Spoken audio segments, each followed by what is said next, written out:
CHSL 2024-এর tyre 1 এসেছে, এমন কিছু প্রশ্ন নিয়ে আজকে এসেছি। এই শিফটটা হচ্ছে 1 জুলাই 2024-এর 9টা থেকে 10টার শিফট।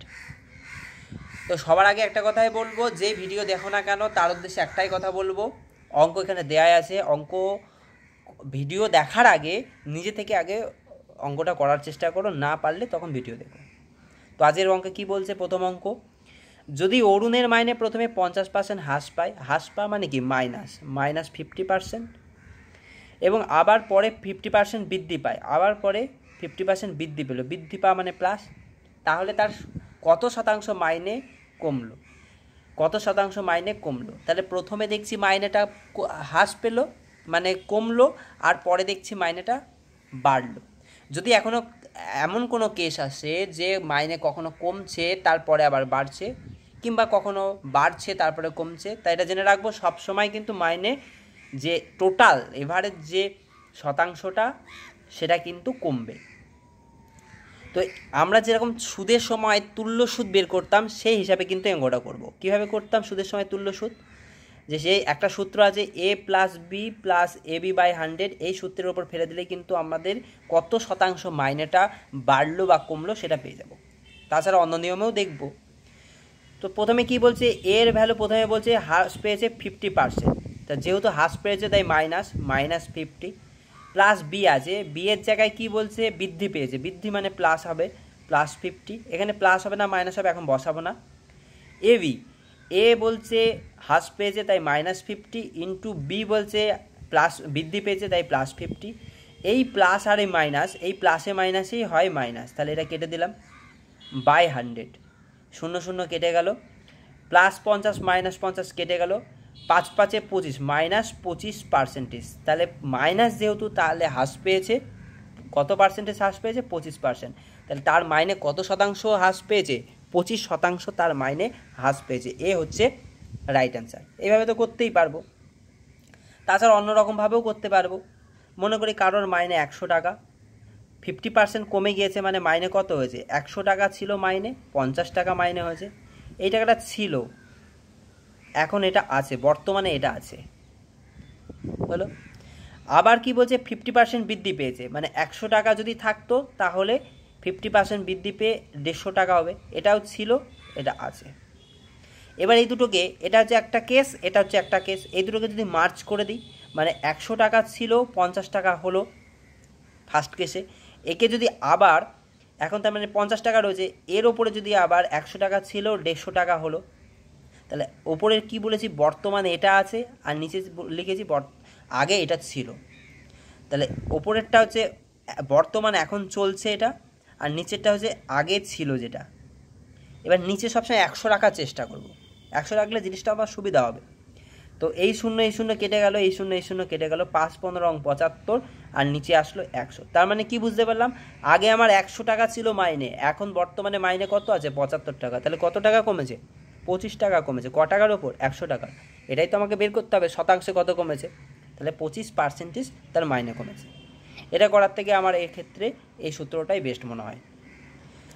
তারপরে কি বলছে, একটা সিম্পলিফাই দিয়েছে, সিম্পলিফাইটা নিজে করার চেষ্টা করো আগে। তো সিম্পলিফাই কি দেখছি, এখানে ভাগ আছে, এখানে ব্যাকেট ট্যাকেট কিছু নেই, ব্যাকেট থাকলে তো আগে ব্যাকেটের কাজ হতো, অফ থাকলে তার কাজ হতো, এসব তো কিছুই নেই এখানে। তো এখানে কি রয়েছে? ভাগ রয়েছে। সবার প্রথমে দেখব যে ভাগটা রয়েছে না, ভাগটাকে গুণ করে দেবো। তাহলে কি রয়েছে? 3 + 28, ভাগটাকে যদি গুণ করে দিই গুণ, আর ভাগকে যখনই গুণ করব ঠিক তার পরের পদটা উল্টে যাবে। এখানে তো উল্টানোর কিছু নেই, তাই না? আছে উল্টানোর, কি আছে? যেমন যদি কখনো 2/5 থাকে তখন সেটা উল্টে গিয়ে 5/2 হবে। এখানে শুধু 5 যদি থাকে, এখানে 35 আছে যদিও, কোনো সংখ্যা যদি শুধু থাকে তার মানেই তার নিচে একটা 1 থাকে, সেটা লেখা হয় না। তাহলে এটা যদি উল্টে যায় তাহলে কী হবে? 1/5 হবে। তার মানে 35টা উল্টে গিয়ে কী হবে? 1/35 আসবে, ইন্টু 15 + 4, আর এখানে 3 আর 4 গুণ হয়ে রয়েছে, আর তার আগে একটা মাইনাস আছে, মানে এটা একটা আলাদাই পোর্শন, এটা আমি গুণ করেই ফেলতে পারি। 3 4 12 হলো। কাটাকুটি যদি করি, 3 5 15, 5 7 35, 4 7 28, 3 4 12, তাহলে ওপরে থাকলো 12, তার আগে 3 রয়েছে, +4 -12, +12 -12 কেটে গেল, তাহলে কি পড়ে থাকলো +4 আর +3, তার মানে কত আসলো +7, 7 হচ্ছে রাইট অ্যান্সার, ডি হচ্ছে রাইট অ্যান্সার। পরের প্রশ্নটা দেখে নিই। একটি মোটর সাইকেল প্রথমে 60 কিমি পথ যায়, প্রথমে কত কিলোমিটার পথ যায় 60 কিলোমিটার, তার মানে প্রথমে এ থেকে বিতে গেল 60 কিলোমিটার পথ 40 কিমি পার ঘন্টা গতিতে, কত কিলোমিটার গতিতে 40 কিমি পার ঘন্টা গতিতে, পরবর্তী 90 কিলোমিটার পথ যায়, এখানে কিন্তু শেষ না, তারপরেও আবার গিয়েছে, কত কিলোমিটার পথ গিয়েছে 90 কিলোমিটার পথ গিয়েছে। এই পথটা যায় কিন্তু 45 কিমি পার ঘন্টা গতিতে যায়, এটা 40 কিমি পার ঘন্টা গতিতে যায়নি। তাহলে মোটর সাইকেলটির গড় গতিবেগ কত হবে সেটা বের করতে হবে। কি বের করতে হবে? গড় গতিবেগ। গড় গতিবেগ বের করতে হবে। গতিবেগ মানে অ্যাকচুয়ালি কি? গতিবেগ মানে হচ্ছে দূরত্ব বাই সময়, কিন্তু এখানে যেহেতু গড় গতিবেগ বলেছে তাই মোট দূরত্বকে মোট দূরত্ব অতিক্রম করতে মোট যে সময় লেগেছে সেটা দিয়ে ভাগ করলে কিন্তু গড় গতিবেগ পেয়ে যাব। মোট দূরত্ব মানে কি? এখানে প্রথমে 60 কিলোমিটার পথ, পরে 90 কিলোমিটার পথ, তাহলে মোট দূরত্ব প্রথমে 60 কিলোমিটার, পরবর্তী 90 কিলোমিটার। এই মোট সময় মানে কি? এই 60 কিলোমিটার পথ যেতে কত সময় লেগেছে সেটা দেখব, আর 90 কিলোমিটার পথ যেতে কত সময় লেগেছে সেটা দেখব।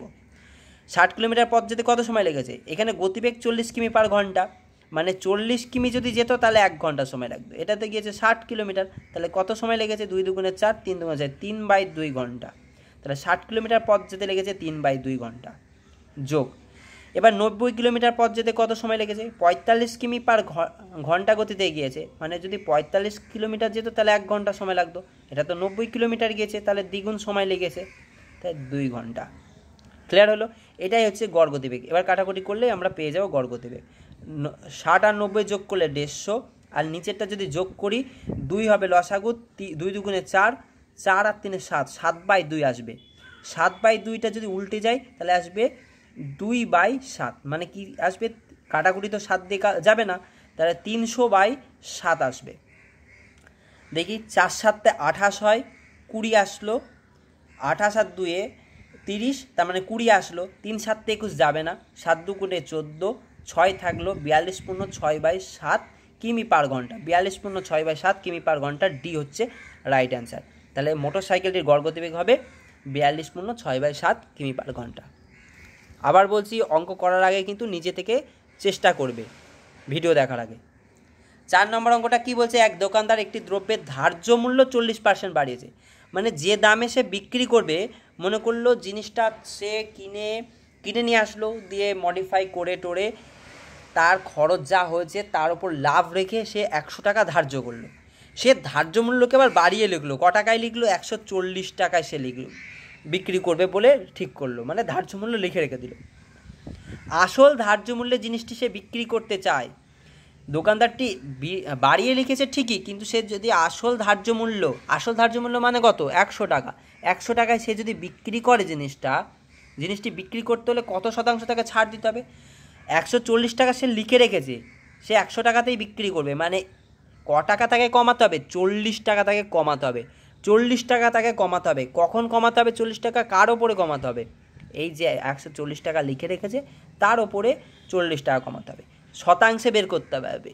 মানে 100 টাকায় ক টাকা কমাবে? 140 টাকায় 40 টাকা কমাচ্ছে, তাহলে 100 টাকায় ক টাকা কমাবে এটাই আমাদের বের করতে হবে। 2 দুগুণে 4, 7 দুগুণে 14, 200/7, তাহলে কত হবে? 7 দুগুণে 14, 60 হলো, 6 7 42, 7 8 56, 7 8 56, আর কত থাকলো? 56 আর 4 60, মানে 28 পূর্ণ 4/7%। ক্লিয়ার হলো? ডি হচ্ছে রাইট অ্যান্সার। তাহলে কত শতাংশ ছাড় দিতে হবে? 28 পূর্ণ 4/7% তাকে ছাড় দিতে হবে। পরের অঙ্কটা কি বলছে? একটি কাজ এ ও বি যথাক্রমে 10 দিন ও 40 দিনে সম্পন্ন করতে পারে। তাহলে এ করছে কদিনে? 10 দিনে করছে। আর বি করছে কদিনে? ও দেখতে পাইনি। এ করছে 10 দিনে, আর বি করছে কদিনে? বি করছে 40 দিনে। একটি কাজ এ ও বি 10 দিন ও 40 দিনে সম্পন্ন করে, তারা একত্রে কত দিনে কাজটা সম্পন্ন করবে? তাহলে একটা কাজের পরিমাণ ধরে নিই, মোট একটা কাজের পরিমাণ ধরে নিই। কেমনভাবে ধরবো? যাতে 10 এর দিন সংখ্যা অর্থাৎ 10 আর বি এর দিন সংখ্যা 40 দিয়ে ভাগ করা যায়, এমন একটা কাজের পরিমাণ ধরে নেব। তো এমন একটা কাজের পরিমাণ অ্যাকচুয়ালি কী হবে, এদের লসাগু হবে, এদের লসাগু কত হবে 40 হবে, ঠিক হলো। তাহলে মোট কাজ হচ্ছে 40 ইউনিট, সেটা 10 দিনে করছে, তাহলে এক এক দিনে কত ইউনিট করে কাজ করছে, এক এক দিন 4 ইউনিট করে কাজ করলেই তো 10 দিনে 40 ইউনিট কাজ করবে। তেমনই বি 40 দিনে কাজ করছে 40 ইউনিট, মানে এক এক দিনে 1 ইউনিট করে কাজ করছে বলেই 40 দিনে 40 ইউনিট কাজ হবে। যদি এ আর বি এখন একসাথে কাজ করে একদিনে, তাহলে কতটুকুনি কাজ করবে, একদিনে এ করবে 4 ইউনিট আর বি করবে 1 ইউনিট, মানে মোট কাজ করবে 5 ইউনিট। এ বি একসাথে একদিনে করবে 5 ইউনিট, মোট কাজ কত ইউনিট, 40 ইউনিট। তাহলে 40 ইউনিট কাজ করতে কতদিন সময় লাগবে, 5 ইউনিট কাজ করতে, 5 ইউনিট কাজ করতে সময় লাগে 1 দিন, তাহলে 1 ইউনিট কাজ করতে 1/5 দিন, আর 40 ইউনিট কাজ করতে 5 × 8 = 40, 8 দিন সময় লাগবে। ক্লিয়ার হলো? কিন্তু আমি নর্মালি কীভাবে করি এই অঙ্কগুলো, যেহেতু এ বি একত্রে রয়েছে, তাহলে এর দিন সংখ্যা আর বি এর দিন সংখ্যা দেখে নিলাম। আমি মনে মনে এই 40 ইউনিট কাজ কিন্তু ধরি না, তাহলে আমি মোট কাজ কত ধরি, 10 × 40, 10 × 40 এত ইউনিট কাজ ধরে নিই মোট কাজ। মোট কাজকে যদি এদের দিন সংখ্যা দিয়ে ভাগ করে দিই, মোট দিন সংখ্যা দিয়ে, তাহলে কিন্তু হয়ে যাবে। এর এই কাজটা করতে কতদিন সময় লাগবে, এর সময় লাগবে 40 দিন, আর বি এর কতদিন সময় লাগবে 10 দিন, তাহলে মোট কতদিন সময় লাগবে, 50 দিন সময় লাগবে। ঠিক আছে, তাহলে 50 দিয়ে যদি ভাগ করে দিই কত আসবে, 5 × 8 = 40, 8 দিন। তাহলে এ বি একসাথে কত দিনে কাজ করবে, 8 দিনে কাজ করবে। বি হচ্ছে রাইট অ্যান্সার। পরের অঙ্ক দেখব, পৃষ্ঠা উল্টাই।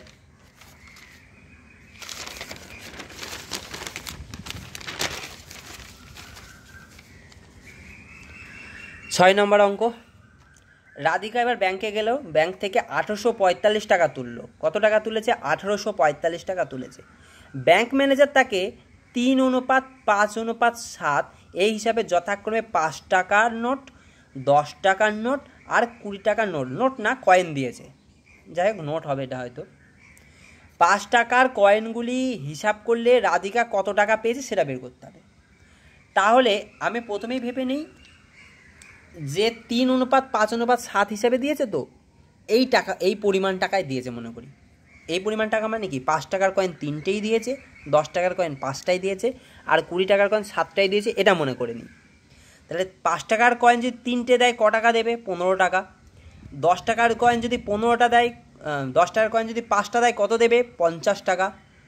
20 টাকার কয়েন 7টা দিলে কত দেবে, 140 টাকা। তাহলে মোট কত হবে, 140, 50, 90, 205 টাকা, মোট 205 টাকা। এই ফরম্যাটটা যদি একবার দেয় ব্যাংক ম্যানেজার, এই ফরম্যাটটা যদি একবার দেয়, যেহেতু অনুপাত, তাহলে যে ফরম্যাট দেবে সে ফরম্যাটই দেবে। একে যদি 6 দেয়, একে 10 দেবে, একে 14 দেবে, একে 9 দিলে একে 15 দেবে, একে 21 দেবে, এই ফরম্যাটে দেবে। এই ফরম্যাট যদি একবার দেয় তাহলে 205 টাকা হয়। দিয়েছে কত, 1845 টাকা। তো এই 1845 টাকা পেতে এই 205-এর এই ফরম্যাটটা কতবার এসেছে দেখি। 205 যদি দিত তাহলে একবার আসতো, 1845 এসেছে তাহলে কতবার দিয়েছে দেখি। 5 নং 45, 9 দুগুণে 18, তার মানে 9 বার দিয়েছে। এই ফরম্যাটটা কবার দিয়েছে, 9 বার দিয়েছে। তাহলে যদি একবার দিত তাহলে 5 টাকার কয়েন দিত 3টে, যদি 9 বার দেয় তাহলে 5 টাকার কয়েন কটা দেবে, 3টে। এক ফরম্যাটে দিত 3 বার, 9 বার দেওয়ার জন্য 3 নং 27 খানা দিয়েছে। তাহলে 5 টাকার কয়েন কটা দিয়েছে, 27টা দিয়েছে।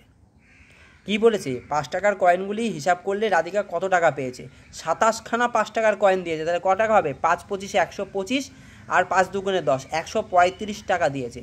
তাহলে 5 টাকার কয়েন ক টাকা দিয়েছে, 135 টাকা। ডি হচ্ছে রাইট অ্যান্সার। পরের অঙ্কটা করি, নিজে করার চেষ্টা করো। সরল সুদের হিসাব করে কোনো টাকা এত % সুদের হারে কত বছরে আসলে সমান সুদ পাবে, এটা বের করতে হবে। সুদের হার কত বলছে, 2.6/7, মানে 7 দুগুণে 14 আর 6 20/7% সুদের হার। ক্লিয়ার? তার মানে 20/7 টাকা সুদ পাবে ক টাকার উপরে, 100 টাকা আসল হলে 1 বছরে এত টাকা সুদ পাবে। ক্লিয়ার হলো? 100 টাকা আসল হলে এত টাকা সুদ পাবে। ওরা বলছে যেটা আসলে সমান সুদ পাবে, মানে যেটা আসল সেটাই সুদ। 100 টাকা সুদ পাওয়ার কথা ওরা বলছে। 20/7 টাকা সুদ ক বছরে পায়, 20/7 টাকা সুদ পায় 1 বছরে। আমি বলছি বলছে আমাকে 100 টাকা সুদ পেতে হবে, 20/7 টাকা সুদ পায় 1 বছরে, তাহলে 100 টাকা সুদ ক বছরে পাবে দেখে নিই। 1 × 100, ওটা উল্টে গিয়ে 7/20, 5 × 100, 5 × 7 = 35 বছর লাগবে সময়। তাহলে 35 বছরে 2.67% সুদের হারে 100 টাকায় 100 টাকা সুদ পাবে। এ হচ্ছে রাইট অ্যান্সার। পরের অঙ্কটা দেখে নিই। এক ব্যক্তি তার মাইনের 60% খাবার খেতে খরচ করে। এক ব্যক্তি কি করছে, তার মাইনে যা পায়, মনে করি 100 টাকা মাইনে পেল, তার মধ্যে 60% খাবার খেতে খরচ করে, 60 টাকা খাবার খেতে খরচ করে, তাহলে বাকি পড়ে থাকলো 40 টাকা। মাইনের 20% ঘর ভাড়া দেয়, 40 টাকা পড়ে থাকবে না। এখানে বলেছে মাইনের 20%, বাকি টাকার বলিনি। তাহলে মাইনে 100 টাকা, এর মধ্যে আরও 20 টাকা সে খরচ করে কিসের জন্য, ঘর ভাড়া দেওয়ার জন্য। তাহলে মোট 80 টাকা খরচ করে ফেললো, পড়ে থাকলো তার কাছে ক টাকা, 20 টাকা পড়ে থাকলো এখনও। এই বাকি টাকার, এই 20 টাকার 80% সে দান করে, 80% দান করলো, তার মানে 20% তার কাছে রয়েছে। কত টাকার 20%, এই 20 টাকার 20%, তাহলে 20 টাকার 20% মানে কত, 20 টাকার 20% মানে 4 টাকা। তাহলে এখন তার কাছে ক টাকা পড়ে রয়েছে, 4 টাকা। এখন তার কাছে 20,000 টাকা থাকলো, আমরা বলছি 4 টাকা কি হিসাবে, যখন তার মাইনে 100 টাকা ধরে নিয়েছি, তার মাইনে 100 টাকা ধরে নেওয়াতে আমরা বলছি তার কাছে পড়ে রয়েছে 4 টাকা, কিন্তু তার কাছে পড়ে রয়েছে অরিজিনালি 20,000 টাকা। তাহলে মাইনে কত আমরা পেয়ে যাব, 4 টাকা আমাদের হিসাবে হলে, আমাদের হিসাবে 4 টাকা, আমাদের হিসাবে যেটা 4 টাকা পড়ে রয়েছে, ওদের হিসাবে সেটা কত টাকা, ওদের হিসাবে সেটা 20,000 টাকা। তাহলে আমাদের হিসাবে মাইনে কত, 100 টাকা। তাহলে আমাদের হিসাবে 1 মানে 20,000/4, আমাদের হিসাবে 100 মানে কত হবে দেখে নিই।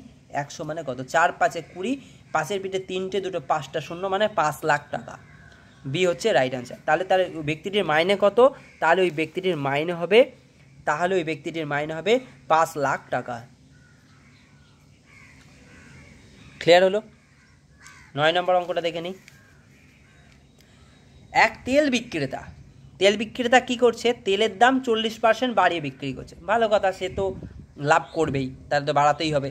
তাহলে 100 টাকায় জিনিস কিনে নিয়ে আসলো, এটাতে সে কিনেছে, দোকানদার কিনেছে, ক্রয় করেছে। তাহলে 100 টাকায় কিনে নিয়ে এসে 40% বাড়িয়ে বিক্রি করেছে। ভালো কথা, সে 40 টাকা বাড়িয়ে বিক্রি না করে তার লাভ থাকবে কি। কিন্তু তেল দেবার সময় 15% কম তেল দেয়, এইখানে কিন্তু গন্ডগোলটা পাকিয়েছে। কি গন্ডগোল পাকিয়েছে, সে বলছে আমি তোমাকে 1 লিটার দিচ্ছি, কিন্তু 1 লিটার দিচ্ছে না, 15% কম দিচ্ছে। মানে সে বলছে আমি তোমাকে 100 লিটার দিচ্ছি, কিন্তু দিচ্ছে কত লিটার, 85 লিটার দিচ্ছে। সে দিচ্ছে ক লিটার, 85 লিটার। সে তো কিনে এনেছে 85 লিটার, দোকানদারটা 85 লিটার কিনে নিয়ে এসে বলছে তোমাকে দিলাম আমি 100 লিটার, আবার দাম নিচ্ছে 140 টাকা বাড়িয়ে আবার দাম নিচ্ছে লিটার প্রতি। তাই দোকানদারটি 85 লিটার কিনে নিয়ে এসে 100 লিটার দিচ্ছে, যে দাম তার থেকে আবার 140 টাকা বাড়িয়ে দিচ্ছে। তাই দোকানদার এই 85 লিটার মাল কিনতে কত টাকা খরচ হয়েছে, দোকানদার 100 টাকা দিয়ে কিনেছে, 100 টাকা পার লিটার হিসেবে কিনেছে, 85 লিটার কিনতে তার কত খরচ হয়েছে, 8500 টাকার খরচ হয়েছে, এত টাকা খরচ হয়েছে। কিন্তু বিক্রি করছে 100, বলছে আমি 100 লিটার বিক্রি করছি, আর প্রতি লিটার 140 টাকা করে নিচ্ছে। তাহলে বিক্রি করছে কত টাকায়, 140, এর পিঠে আবার 2টো সময় মানে 14,000 টাকায় সে বিক্রি করছে। তাহলে কিনে আনছে 85,000 টাকায়, বিক্রি 8500 টাকায়, 8,500 টাকায় কিনে আনে সে বিক্রি করছে 14,000 টাকায়। এখানে কিন্তু শেষ না, অঙ্কটা এখনও বলেছে যদি বিক্রেতাটি 32% ছাড় দেয়, তাহলে এই 14,000-এর ওপরে 32% ছাড় দেবে। 32% যদি ছাড় দেয় তাহলে ক টাকায় বিক্রি করবে, 68 টাকায় বিক্রি করবে, 68% হিসেবে বিক্রি করবে।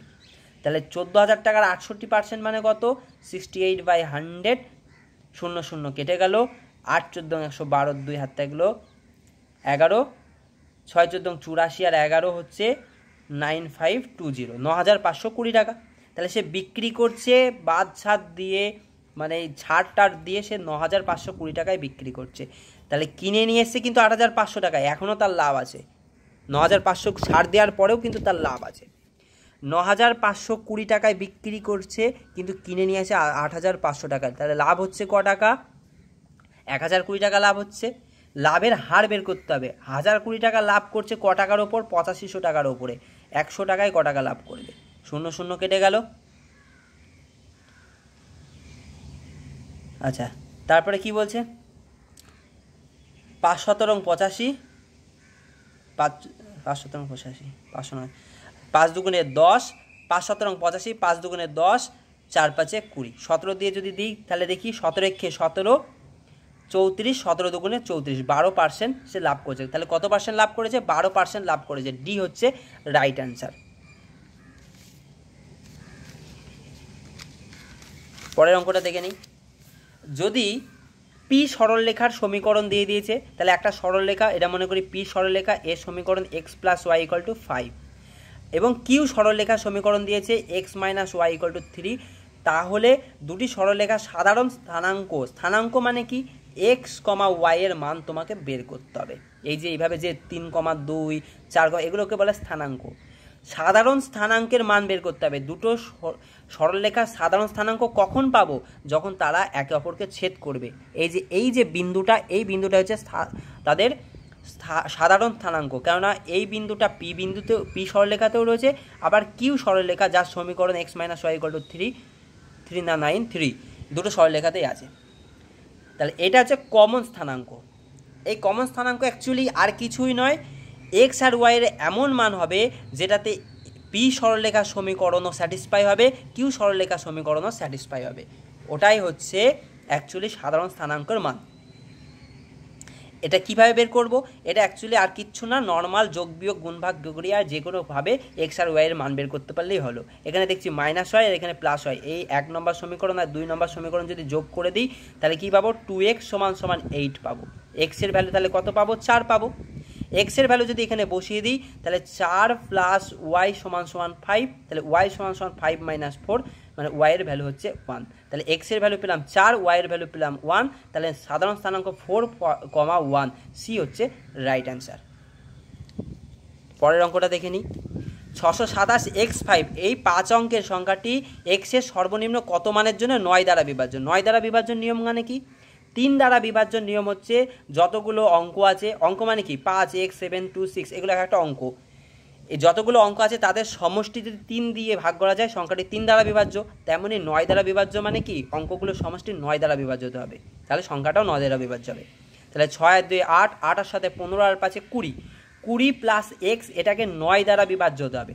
3 নং 27 আর 9 দুগুণে 18, 9 দুগুণে 18 হলে 20 থেকে কম হচ্ছে, হবে না। 9 দুগুণে 27, 27 দরকার, 20 রয়েছে, তাহলে এক্সকে আর কত হতে হবে? 7 হতে হবে। এক্স এর ভ্যালু 7 হলে কিন্তু এটা 9 দ্বারা বিভাজ্য হবে। পরেরটা কি বলছে?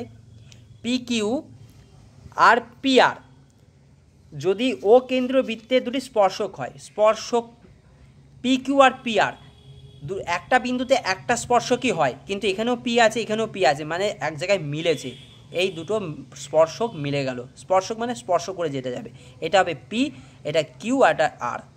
ও কেন্দ্রীয় বৃত্তের, এটা ও স্পর্শ, ও কেন্দ্রীয় বৃত্তের P Q O P R দুটো স্পর্শক হয়, তা কিউ ও আর 150 ডিগ্রি, কিউ ও আর বলছে কত ডিগ্রি? 150 ডিগ্রি। ক্লিয়ার? তাহলে কিউ পি আর এর মান কত হবে এটা বের করতে হবে। এটা 30 ডিগ্রি হবে। কি করে বলছি? তো একটা বৃত্তের একটা স্পর্শক আর বৃত্তের কেন্দ্র থেকে যে স্পর্শ বিন্দুগামী যে জায়গাটা আছে সেই ব্যাসার্ধ, এই দুটোর মধ্যে কোণ হয় 90 ডিগ্রি। এটা একটা স্পর্শবিন্দুগামী ব্যাসার্ধ, এটাও একটা স্পর্শবিন্দুগামী ব্যাসার্ধ, তাহলে এটা হবে 90 ডিগ্রি, এটা হবে 90 ডিগ্রি। ক্লিয়ার হলো? আর ও কিউ পি আর একটা চতুর্ভুজ, একটা চতুর্ভুজের 4টে কোণের সমষ্টি আমরা জানি 360 ডিগ্রি। এই দুটো যদি 180 ডিগ্রি নিয়ে নেয় তাহলে বাকি যে দুটো রয়েছে তাদের সমষ্টি 180 ডিগ্রি হবে। এটা 150 ডিগ্রি, তাহলে এটা কত হবে? 30 ডিগ্রি। বি হচ্ছে রাইট অ্যান্সার। মোহনের মাইনে প্রথম বছরে 12% বৃদ্ধি পায় এবং দ্বিতীয় বছরে 15% বৃদ্ধি পায়। প্রথমেই অঙ্কটা করেছি কিন্তু তুল্য সুদ দিয়ে। তাহলে প্রথম বছরে 12% বৃদ্ধি পেল আর পরের বছরে 15% বৃদ্ধি পেল, তাহলে 2 বছরে তুল্য কত বৃদ্ধি পেয়েছে সেটা দেখব। কি সূত্রে? a + b + ab/100, এই সূত্রে দিয়ে দেখব। তাহলে 12 + 15 + 12 × 15/100, 12 15 27 যোগ 5, 15 দুগুণে 30, 0 হাতে গেল 3, 15 আর 3 18, শূন্য শূন্য কেটে গেল, 27 প্লাস 1.8 মানে 28.8% তার মাইনে বৃদ্ধি পেয়েছে। প্রথম বছরের থেকে 2 বছর পর তার 28.8% মাইনে বৃদ্ধি পেয়েছে। বৃষ্টি শুরু হয়ে গেছে, রেখে দিলাম।